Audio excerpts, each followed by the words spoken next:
안녕하세요. 개인 투자자분들의 멘토 프로페서 킹입니다. 5월 28일 기술적 분석이 좋은 모닝 브리핑 출발해 보도록 하겠습니다. 자, 일단 미국 시장 같은 경우에는 반등이 나왔죠. 기술적으로는 일봉상의 122평을 밟고 반등하는 형태를 좀 만들고 있고, 재밌는 거는 결국은 120평을 밟았던 계기가 이제 트럼프의 어떤 스마트폰 수입산에 대한 25% 관세 혹은 그다음에 EU에 대한 50% 관세, 이 이야기였는데, EU에 대해서는 일단은 유예를 했죠.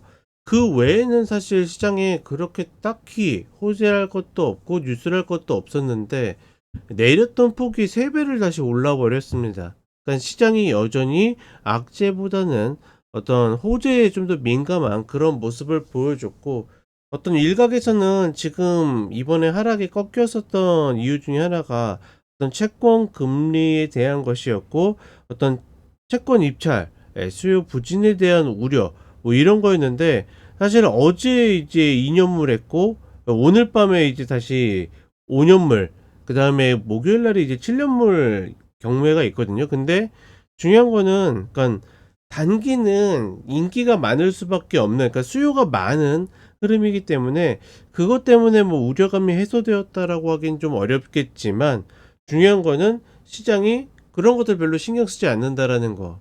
어찌되었건 계속 어떤 호재에 민감한 모습을 보여주고 있다. 그렇다 보니까 다시 좀 올라오고 있는데, 중요한 거는 지금 구간에서, 그러니까 올라서면 신고가를 갈 가능성이 높거든요. 근데 이 신고가를 갈 만한 어떤 요인들이 만들어져 있느냐, 이거에 대해서는 좀 아직까지는 그렇게 긍정적이어 보이진 않는다. 이 이상 올라가기 위해서는 좀 더 어떤 재료가 필요하다라고 보고 있는데, 특히나 어떤 미결제 약정이나 이런 흐름들을 보게 되면 선물 쪽 이야기하는 겁니다. 예, 매수로 계속 매집해서 가는 쪽이 딱히 별로 보이지 않고 있기 때문에, 거의 어떻게 보면 당일 당일의 어떤 힘의 균형에 의해서 움직이는 모습인데, 이게 대체적으로 상방이 유리하게 움직이고 있다. 그렇게 정도로만 좀 참고하시면 되지 않을까. 어찌되었거나 중요한 거는 지금 어떤 빅테크 중심의 반등이 일어났는데, 그러니까 우리 시간으로는 목요일 새벽인데, 이제 미국 기준으로는 오늘 밤이죠. 네, 엔비디아 실적 발표가 있는데, 그 엔비디아 실적 발표가 과연 어떤 재료가 될지, 아니면 여기에서 박스로 좀 갇히게 될지, 뭐 그런 좀 관건이지 않을까, 뭐 그렇게 보고 있습니다. 자, 그리고 한국 시장 같은 경우에는 여전히 뭐 이제 코멘트 할 것들이 별로 없습니다. 어, 고민이 있다라 그러면 신규를 들어가시려고 하시는 분들이 신규를 해야 되나 말아야 되나 뭐 이런 고민인데, 저는 이미 이야기 드렸던 것처럼 지수적으로 내려오지 않는다라 그러면 현금을 홀딩하는 것이 맞다라고 보고 있고, 전반적으로 5월 마감에 있어서 무난한 흐름을 보이고 있다. 미국 시장이 뭐 흔들리든 말든 우리 시장은 거의 어떤 조정이랄 것도 없는 폭이어 움직이고 있기 때문에, 전반적으로 무난한 흐름을 계속 만들 가능성이 높다, 이렇게 판단하고 있습니다. 자, 간단하게 차트 보도록 하겠습니다. 네, 나스닥 선물 30분 흐름을 보게 되면 여기에서 이제 트럼프의 이야기가 나왔었고, 물론 이제 당일에도 어느 정도 반등을 만들었지만, 일단 그쵸, 그저께였죠. 이 흐름에서 이렇게 올라왔다라는 것 자체가 좀 어떻게 보면 신기하다, 아니면 대단하다, 이렇게 이야기 드렸는데, 본장에서는 그보다 더 올라가는 모습을 보여줬습니다. 여전히 상승 압력을 좀 더 많이 받는 모습을 보여주고 있고, 다만 추세적으로 매수하는 쪽이 없기 때문에 과연 이런 흐름들이 얼마나 오래 갈 수 있을까, 그런 것들은 좀 고민된다.